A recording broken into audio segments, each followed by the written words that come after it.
Hi everyone.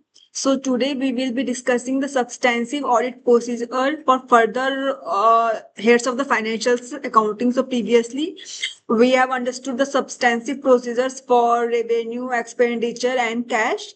And now in this section we will be talking about the investing and financing cycles substantive procedures. So to begin with, investment in securities and derivative instrument. So if you are auditing the securities and derivative instrument, you should focus on these points while doing the substantive audit procedures. So if the investment transactions are there, such as interest, dividends, gains, or losses, so you should perform the analytical procedures for the interest and dividend income versus income in interest in securities. Also, you should perform the cutoff procedures, then recalculate the gains and losses, discount and amortization, dividend and interest income. Similarly, reconcile dividend income to the published records. After that, you should perform the analytical procedures for interest or dividend income versus the investment in securities. Also, you should inspect the for the proper classification such as unrealized gains or losses from the trading securities like that.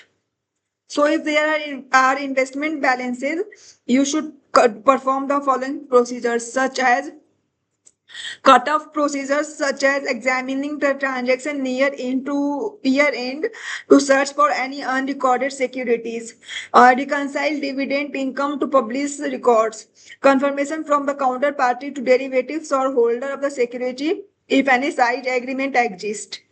For the valuation, you should recalculate the summary schedules, reconcile the summary schedules to the general ledger, recalculate the amortization of the premium and discount, determine the fair value for the trading available for the sales securities, reconcile with the audited financial statement of major investees and with published records, evaluate the reasonableness of the fair value estimates. Similarly, for the existence, you should perform confirmation of the securities held by the third parties, confirmation to the broker dealer and to the counterparties for any unsettled transactions, asset inspection and observation, analytical procedure for interest, dividend, income versus investment in securities, inspect vows to available documentation. And for checking the rights and obligations, you should perform the confirmation of the securities held by the third parties, asset inspection and observation count. Similarly, for the presentation and disclosures, we should inspect all the required disclosures of gap are mentioned or not, proper disclosure, proper headings are there or not, and proper segregation of the headings are there or not. So these are the few things that we should focus on. After that, if we talk about the major assertions here, the completeness, valuation, existence, and rights, these four are the major assertions considered in the investment section. So, completeness, like all the investment are included or not. Valuation, correct values, amortization, allocations are properly valued or not. Existence and rights. So, investment exists and owned by entity are there or not. We have to verify that. So, these four assertions are there that should be more focused on. So audit procedure to verify existence and right to determine the ownership securities. So for the existence and rights of the assertions, these are the things that should be performed, such as confirmation, asset inspection and observation, analytical procedures.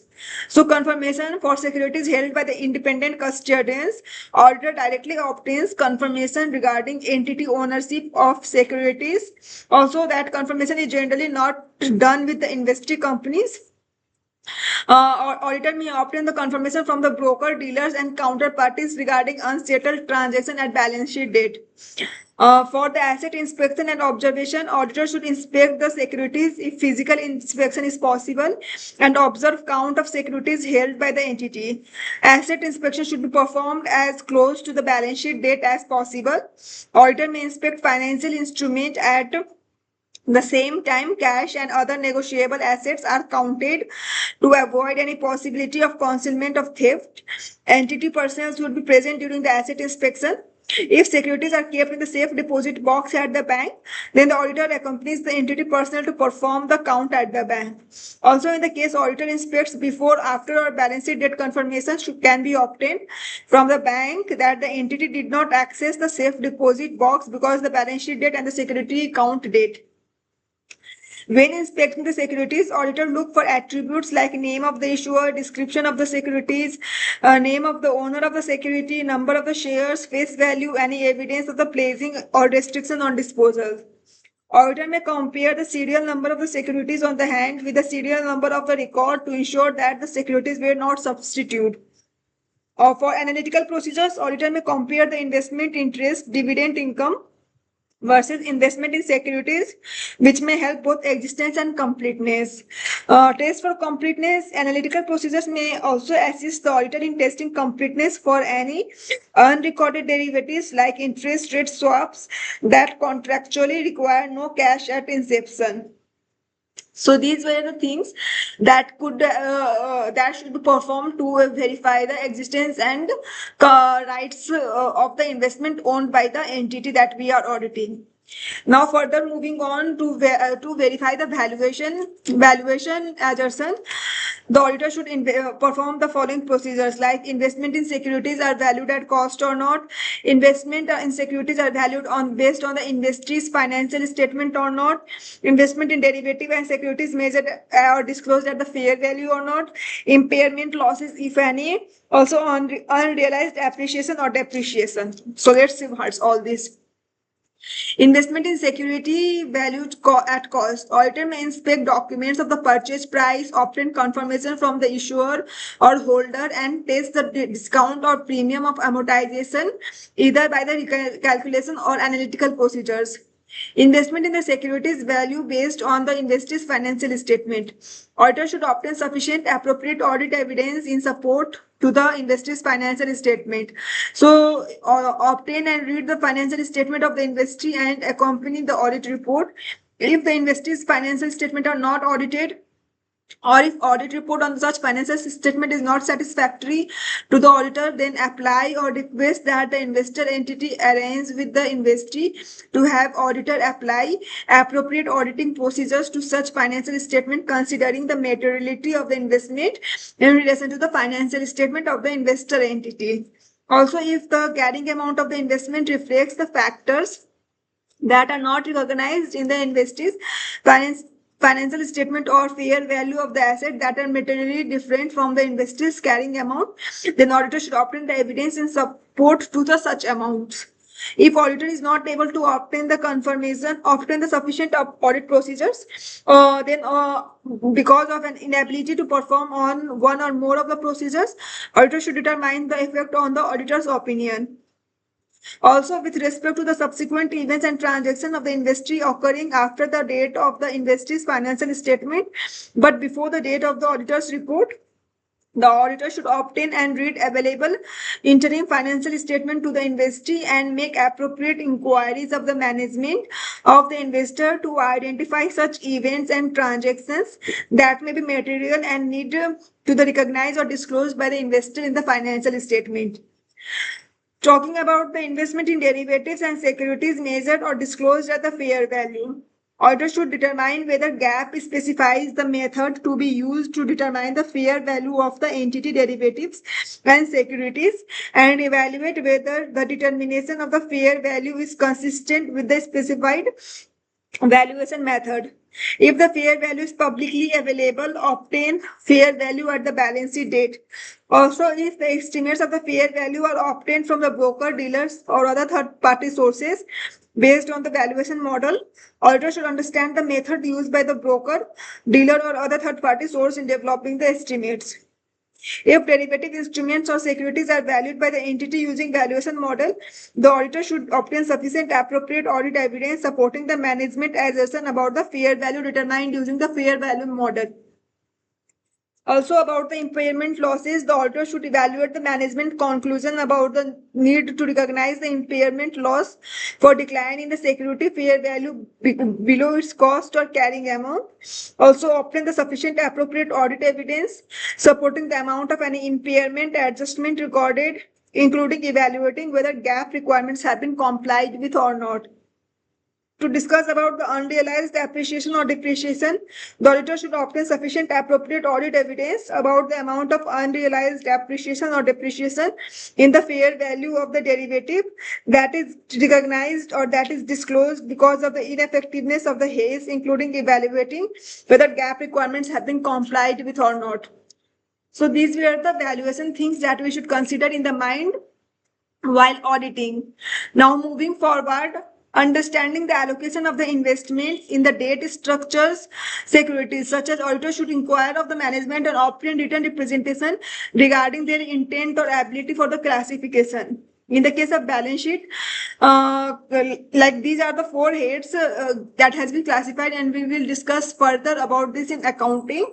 So you can have a look on this and you can understand it, but the detailed working of this will be discussed in accounting. Now, further moving forward, we will discuss the PP&E substantive procedures. So to begin with the transactions of the PP&E, auditor should inspect the fixed asset requisition, PP&E account, and examine the repairs and maintenance account, perform the cutoff procedures, recalculate the depreciation and revaluation, also inspect the proper classification. For the balances, analytical procedures should be performed. Inspect the repair and maintenance account for the items recorded as repairs that would be more properly have been capitalized.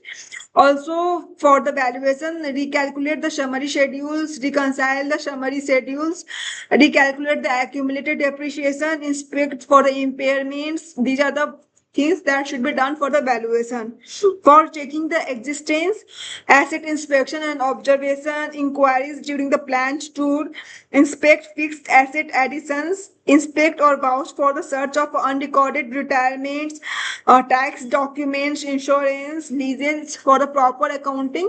All this should be done for existence. For the rights and obligations, examine the invoice, deeds, and title documents to confirm the ownership, minutes for the approval of the additions, loan agreements for the liens, mortgages, and restrictions, if any. Similarly, for the presentation and disclosure, proper gap has been followed or not, proper classification has been done or not, proper headings has been given or not. These all should be considered and kept in mind. Now, moving forward, these four assertions are the major assertions in PP&E that should be kept in the mind: completeness, valuation, existence, and rights. So, in completeness, all the PP&E are included or not. Valuation, correct values, depreciation, and impairment are there or not. And in existence and right, PP&E exists and owned by entity or not. So audit procedures that are used by the auditor for PP&E are to verify the existence, asset inspection and observation, inspection from the PP&E account, search for the unrecorded retirements, for valuation, for assets owned during the year, recalculate the depreciation, for inspect the purchase documents, verify the journals, and all these have to be performed.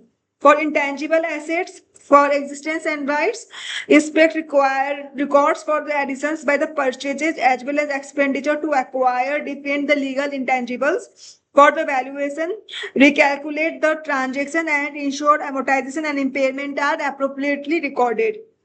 Similarly, for goodwill, for existence, inspect to ensure that goodwill arises only for business acquisitions, and for the valuation, recalculate the dollar and ensure impairment is appropriately recorded or not. Also, test of the transactions is done by using the formula beginning balance plus additions minus deletions to reach out to the closing balances. That was all about the PP&E. Now moving forward to long-term debt. That includes notes payable, bonds payable, lease liability. So if the debt transactions are there, so audit procedure should be to inspect the debt agreements, lease agreements, to perform the cutoff procedures, to recalculate the interest or the premium discounts, to inspect or vouch the again the agreements and the proper classification. For the balances, analytical procedures are performed, cut-off procedures are performed, inspection of the new debt agreements, confirmations, and inquiry from the managements are done. For the valuation, recalculating the summary schedules, reconcile the summary schedules, recalculate the interest expenses, all these are done. For existence, bank confirmation and with other creditors, inspect notes and note agreement, and vouching should be performed. Similarly, for the rights, date agreement should be verified and minutes for the approval should be verified. Similarly, for the presentation and disclosure, disclose as per the gap or not, proper classification is done or not, all should be verified. So here, these five are the major assertions in the long-term dates. Completeness, like all the dates are included or not. Valuation, they are correctly valued or not. Existence, they exist and owned by entity or not. Rights, what's the obligation of the entity towards that date. And understandability, so proper classification should be there. For the test of the transactions, we have discussed above, like what are the things that should be performed, and to verify the presentation and understanding, these are the, like, that should be properly classified into current and non-current so that the users of the financial statement can understand it in a easier and proper way.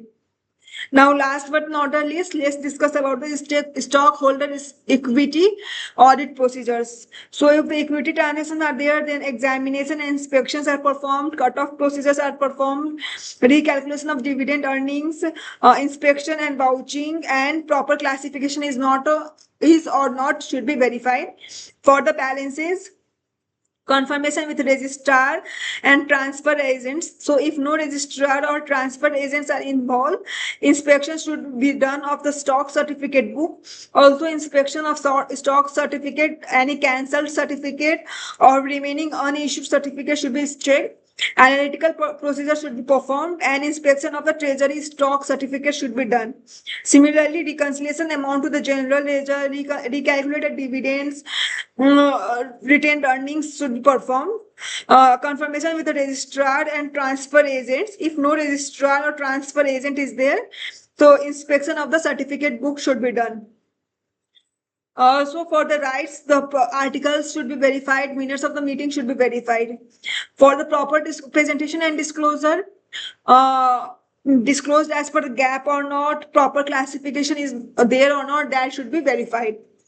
Here, four assertions are the major assertions in the stockholders' equity. So, completeness of equity are included or not. Valuation, they are correctly valued or not.